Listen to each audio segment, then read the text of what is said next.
Hi everyone, MP Garnagenis here with a exciting update. So if you've been following my page, you know we've been working hard on the Liberal-McKinsey scandal. McKinsey & Company is a massive international firm. It has done work for the Liberal government, over $100 million in contracts. It's also done work with the Chinese government, with the Saudi government, with Russian state-affiliated enterprises. It did work for Purdue Pharma, a company responsible for fueling, if not outright starting, the opioid crisis.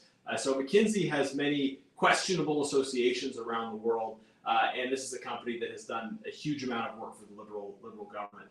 While the Liberals have presided over significant growth in spending on government, the size of government, they're also spending more and more money on outside consultants, well-connected, high-priced consultants like McKinsey. Now, the former managing director of McKinsey, Dominic Barton, ran McKinsey for about 10 years. He has been described by the Prime Minister, the Deputy Prime Minister, as someone close to them, although now he denies, oh, we're not friends, we don't have each other's phone number, and so forth. So there's some conflicting reports on how close he is, but he's certainly someone that the Prime Minister and the Deputy Prime Minister have praised in the past and talked about how accessible and well-connected he is.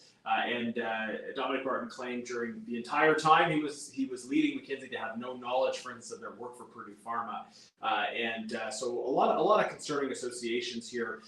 Dominic Barton was advising the government through his leadership on their Economic Growth Council at the same time as his company was selling to the government. So they were providing advice to the government. McKinsey was supporting the analysis work of the Growth Council, while simultaneously they were advising, they were selling to the government. So we've got conflicts of interest galore. We've got ethical issues in terms of McKinsey's conduct around the world, and that's why conservatives are working to get to the bottom of this over $100 million that was spent in contracts for McKinsey. So that's the general background of the Liberal-McKinsey scandal. A Liberal response to this was to say we're going to have a couple cabinet ministers look into it. Well, that's not going to hold any water. That's clearly an effort to cover up the story. You can't have Liberals investigating other Liberals, which is why I put forward a motion in the House of Commons asking the independent Auditor General to conduct a value for money audit to actually get to the bottom of what happened here.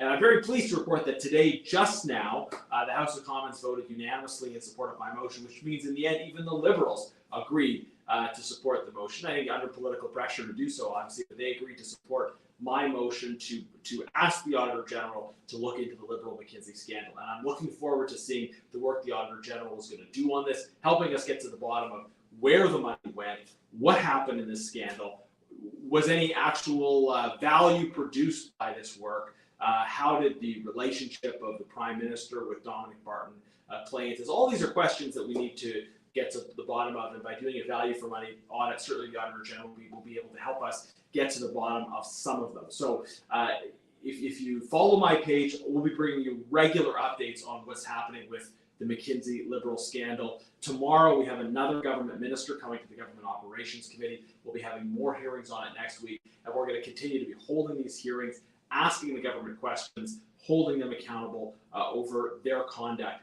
This is part of a larger picture, which is government spending is out of control. Debt has more than doubled under this Prime Minister. Taxes are going up. Canadians are struggling. We're hearing from you about the challenges you're facing in terms of the carbon tax, inflation, costs going up. People that are struggling are precisely the focus of the Conservative Party, how we can help you get ahead. But in the midst of that, the Liberal focus is on high-priced consultants. There's been such dramatic growth in spending on outside consultants in general, in addition to the growth of government, and this is driving out-of-control government spending. Conservatives will fire the high-priced consultants and focus our attention and our energy on helping everyday Canadians, people who work hard, who play by the rules, who pay their taxes, and are paying too much taxes under this government. So we're going to keep working to get to the bottom of the Liberal-McKinsey scandal, and I look forward to continuing to bring you updates. Please share this video.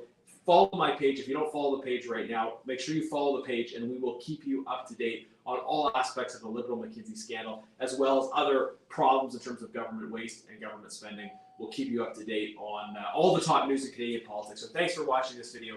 I look forward to sharing more information with you very soon. But once again, a great day.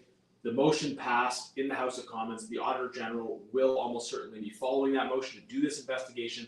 I look forward to sharing her findings on what happened with the money, over $100 million, that the Liberal government sent to their friends at McKinsey.